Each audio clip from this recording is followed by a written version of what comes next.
کسی دوسرے کو منحوس سمجھنے والے خود بھی منحوس ہو سکتے ہیں۔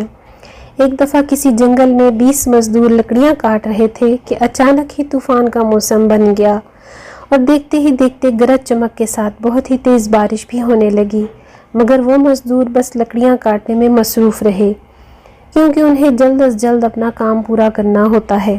اچانک آسمان سے بجلی اپنی خوفناک آواز کے ساتھ زمین کا رخ کرتی ہے، جسے دیکھ کر مزدور اپنا کام چھوڑ کر قریب بنے ایک جھونپڑی میں پناہ لینے کی کوشش کرتے ہیں، اور اچانک ہی کیا دیکھتے ہیں کہ وہ آسمانی بجلی اس جھونپڑی کی طرف ہی آتی ہے، مگر بغیر نقصان پہنچائے واپس چلی جاتی ہے۔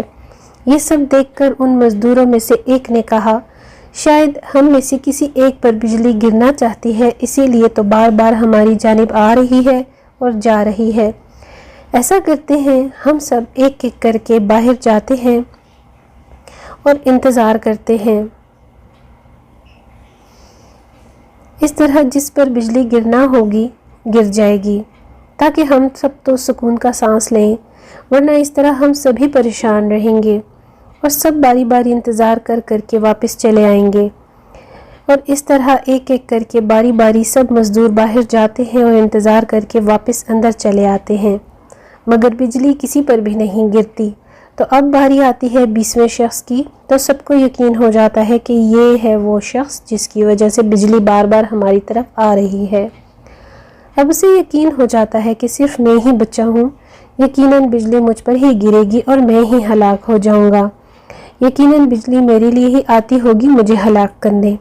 یہ سوچ کر وہ باہر نہیں جاتا ہے، سب مل کر اسے زبردستی باہر بھیجتے ہیں، اور جو ہی وہ مزدور باہر نکلتا ہے تو باہر سے آسمانی بجلی آ کر سیدھا اس جھونپڑی پر جا لگتی ہے، اور وہ 19 کے 19 مزدور ہلاک ہو جاتے ہیں، اور وہ بچ جاتا ہے جو کہ 20واں مزدور ہوتا ہے۔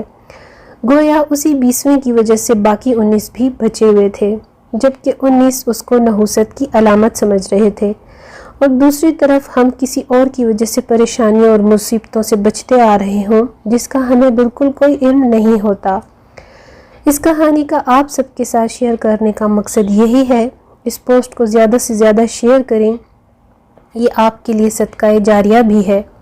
حضور اکرم صلی اللہ علیہ وآلہ وسلم کا فرمان ہے کہ جو شخص کسی کو نیکی کا راستہ بتائے گا تو اسے بھی اتنا ہی ثواب ملے گا جتنا کہ اس پر عمل کرنے والے کو۔